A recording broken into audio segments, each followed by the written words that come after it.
Hello co-visualizers. Okay, let's continue to our modeling. The next thing we are going to do is to do the moldings all throughout the building.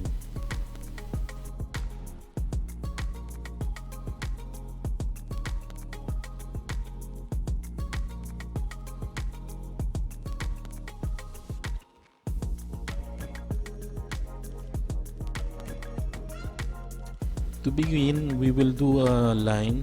We will create a line using the edges on the edit poly modifier list.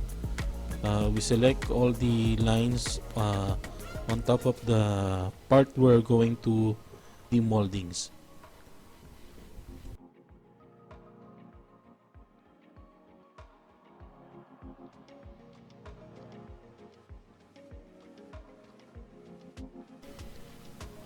Using edit poly, we select the middle part of the line and use ring.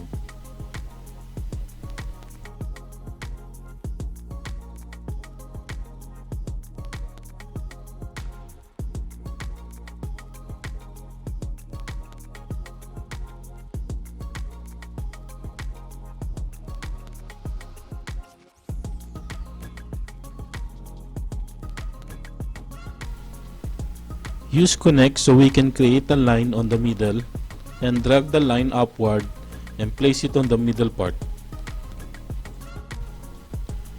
We will select the polygon so we can create the moldings.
Based from our reference image, we can check the thickness of the molding and how much we will extrude. Hold select all the polygons that we selected and then drag on y-axis and hold plus shift and then drag down and release your mouse, clone to object and OK.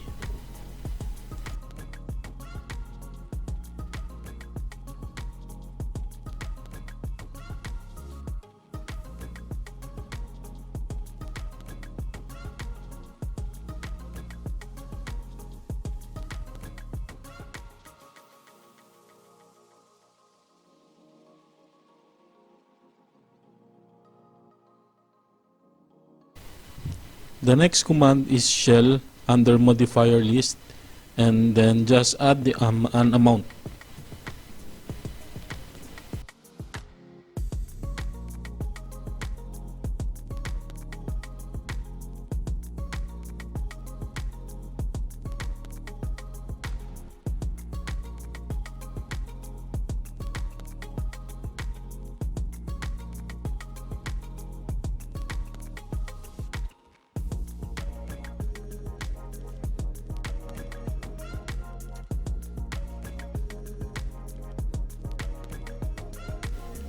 As you will notice, this part is not straight.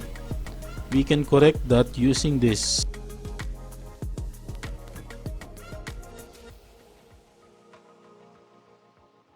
Straighten corners.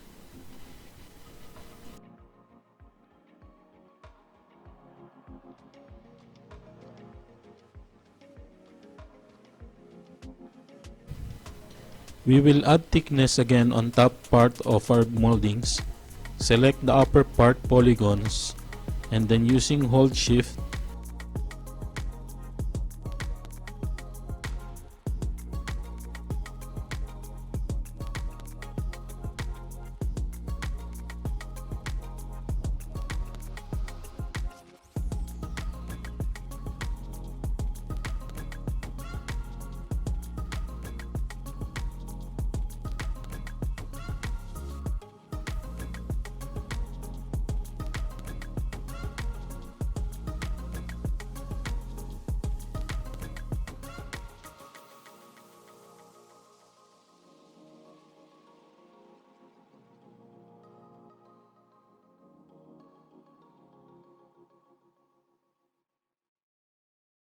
use extrude under edit poly.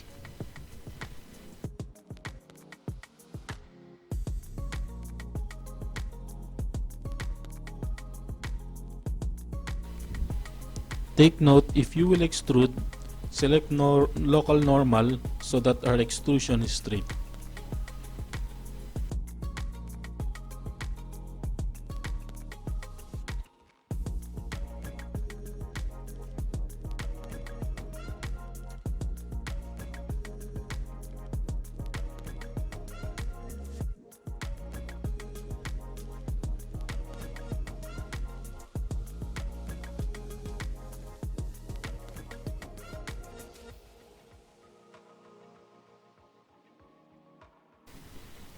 So now we created our moldings.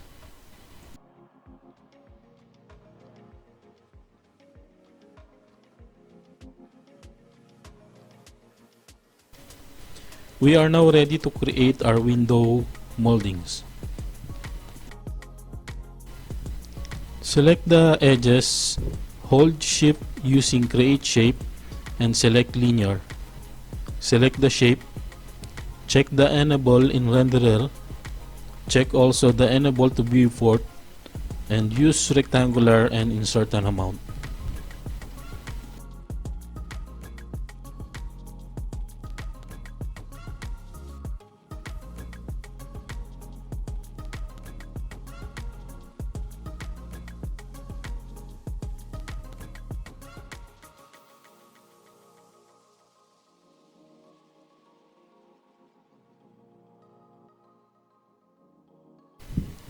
Select the window molding and convert to edit poly.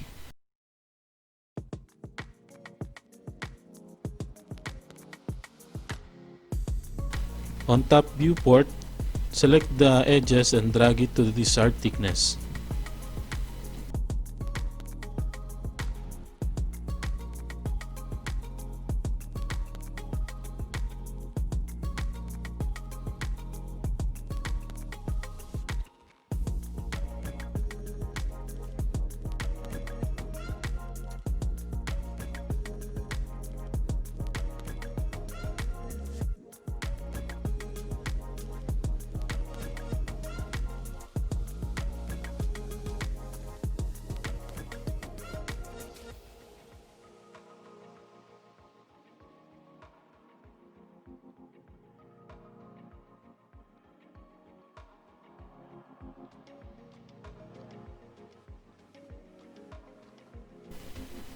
Do the same procedure from the rest of the windows.